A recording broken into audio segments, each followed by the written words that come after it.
Now the first carry for Cam Akers. And he's upended at the 33 following a good pickup of 8. This defense for the Niners, they were fantastic a week ago in that win over Houston. And as in any game, takeaways are always a big key. They're always discussed on defense. There's an emphasis there. And they came away with 3 interceptions in that game. Here's a 2nd and 2 now from the 33.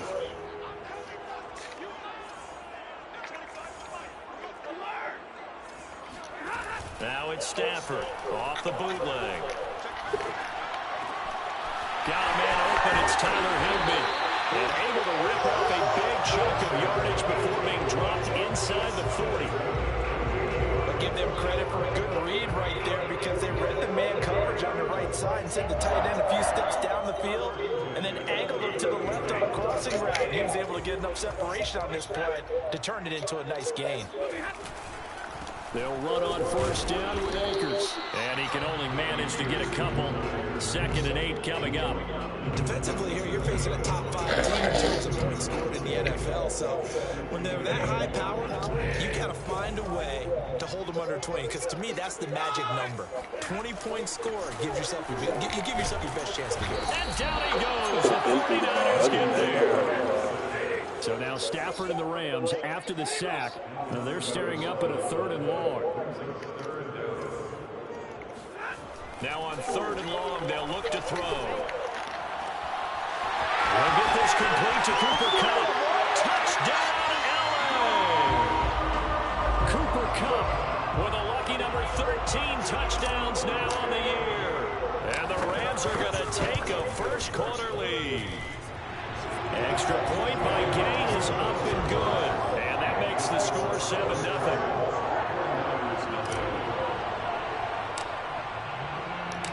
Out is the kickoff unit as they run up and send this one away. And this will not be returned. It's a touchback, and they'll begin at the 25.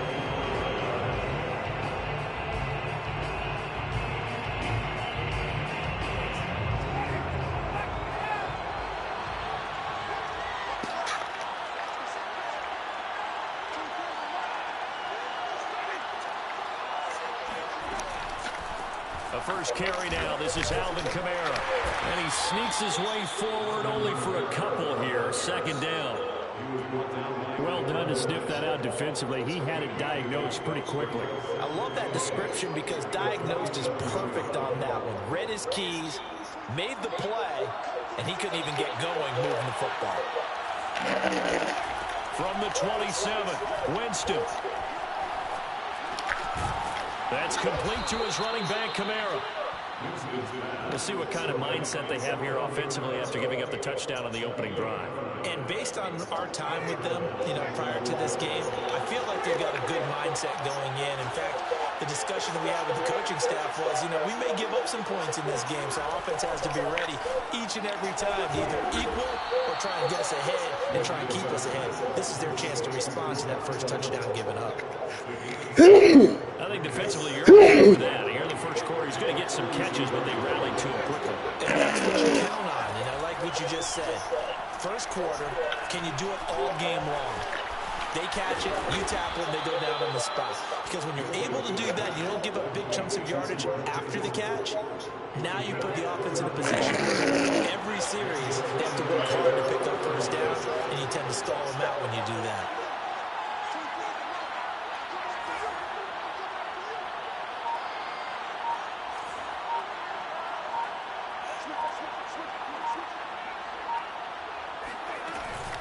Now a first down carry. It's Kamara.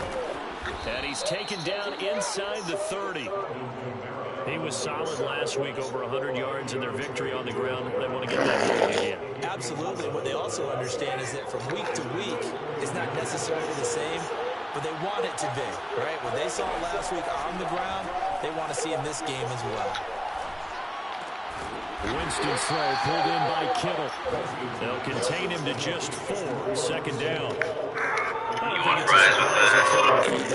We expected that. They told us they were going to. Introducing Wendy's new hot and crispy fries. Preferred almost 2 to 1 over McDonald's. Try them today. Only at Wendy's. Jonathan Vilma, Fox Sports analyst, 10 years in the NFL, first-round pick. So, first of all, let me address this. Sean Payton retired. You know him well. Played under him. If I said to you, give me 1 or 2 things that, because you played for the Saints and the Jets, 1 or 2 takeaways from Sean Payton that will live with you forever as a football player or analyst. Winston. The first takeaway is there's 2 personalities of Sean. You have Monday through Saturday Sean. He's a practice guy, very thoughtful with his thoughts, actions, game planning. And then there's game day Sean. And it's literally like Dr. Jekyll and Mr. Hyde, where you get this guy who he thinks he's a player at times. He's running around. I'll never forget my first year there in 2008. We're playing in Atlanta. We had a big stop against Atlanta. And he comes and literally chest bumps me, and he's like, yeah, I want the ball back again. I'm going to score now, and I want the ball back again. And I'm like, who is this guy? What are you doing? Is this the head coach, Sean? Like, what is going on? So I'll never forget that, what you see and and that will tie our score here in this opening quarter of play.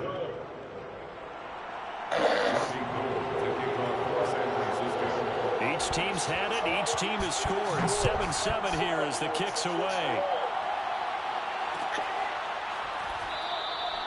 And this will not be brought out. It's a touchback.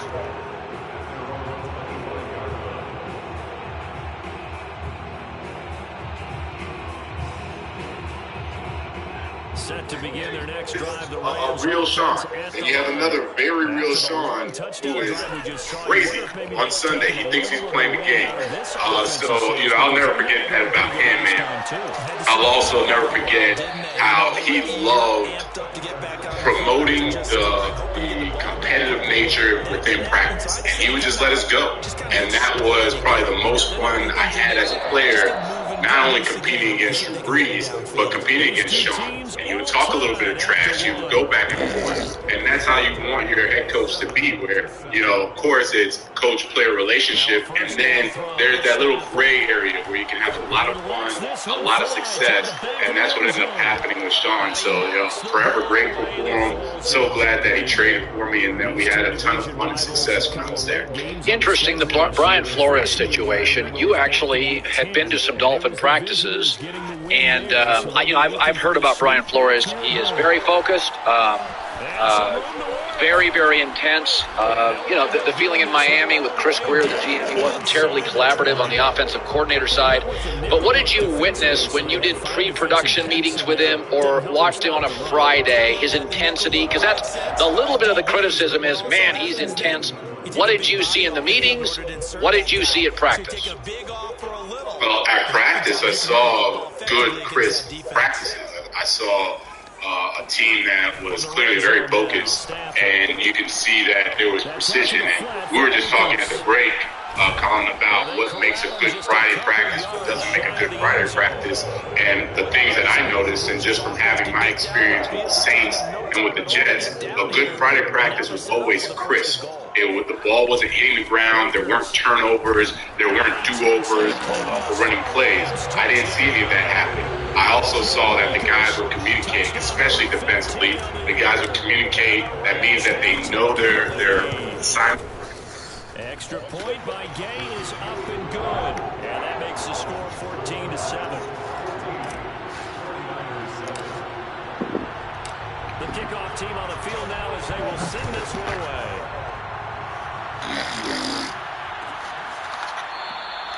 And he'll decide to not bring this one out as their drive will begin at the 25.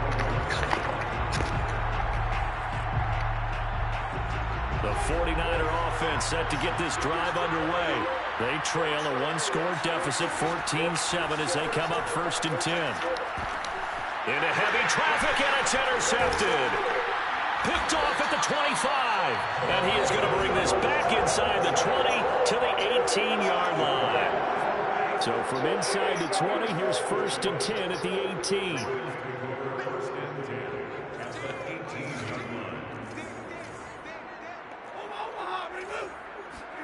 After the interception, here's Stafford.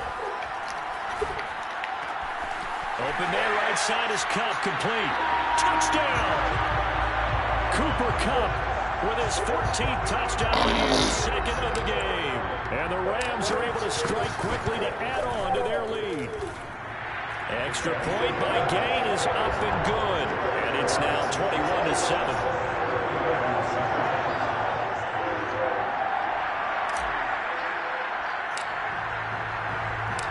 Set now to kick this one away, and off it goes.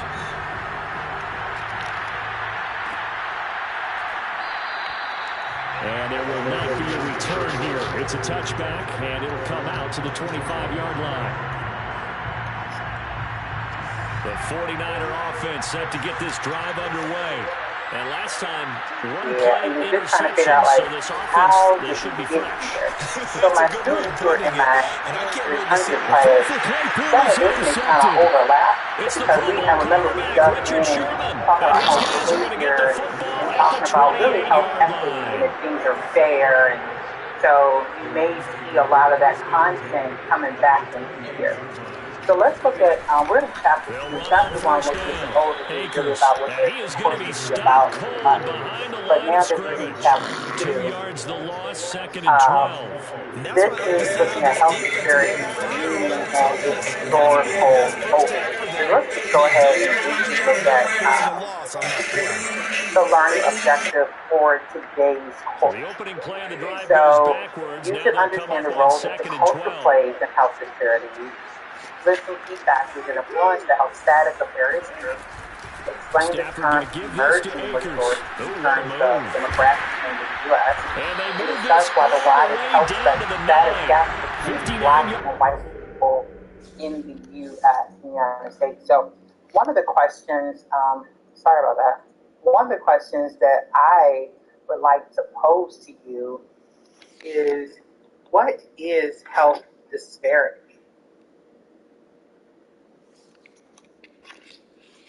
Rushing for him now on just 6 carries to this point. This offense continues to be a hot knife through butter. 3 drives, 3 scores, and knocking on the door again on drive number 4. Now it's Stafford. And he'll go down. Brought down at the 20-yard line. First down, a bit of a disaster, and now on 2nd and goal, back even further. On the counter, this is Akers. And he'll get him inside the 15 down to the 14-yard line. They do get 6, but they still got some work to do on 3rd and goal. I think we can safely say that those types of plays are the backbone of this offense. We know not every run's going to be a big hitter, but you know they'll take that type of result on each and every attempt. Now Stafford on 3rd and goal. Being chased out left. It's caught by OBJ. The completion there winds up a wash, and it'll bring up 4th down. So now the Rams send out the field goal team here. And Gay knocks this one through, and that'll push the lead up to 17. So the turnover leads to points as they add 3 there. Yeah, what a sequence there, and a nice one for them. They force the interception, put together a little drive, and then come away with 3 points. Nothing to it, partner. Just do it. The kickoff unit is out on the field, and they will send this one away.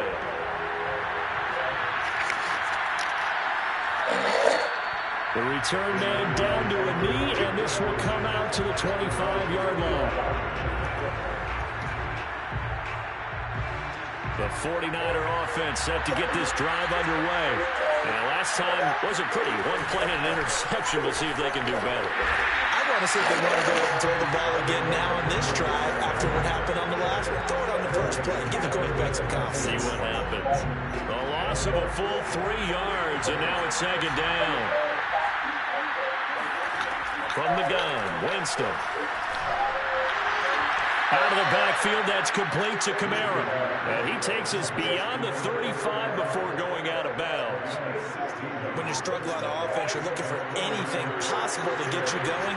Sometimes you do it like basketball teams that don't normally press. You put a press on, bring people to life, make them move a little bit quicker. Maybe that'll help them as they head towards the half. And we've hit the 2-minute mark in this first half of action.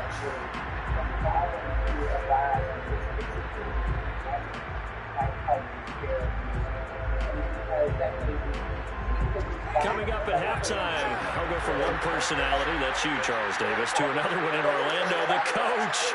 He'll have stats and scores from around the NFL. You and Jonathan Coachman both larger than... And the Rams got him. They bring him down. Leonard Floyd able to run him down for a loss of 12 that time.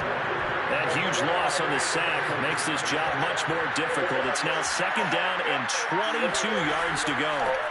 On play action, Winston. And bringing it in, it's Davis. And they're going to have this across midfield and inside the 45. A big play that time through the air. 31 yards. So the big play gets him across midfield now for 1st and 10. Jameis to throw it. He's going to air one out. And Jameis intercepted a 3rd time. Picked off by the veteran Richard Sherman. And a terrific return as he...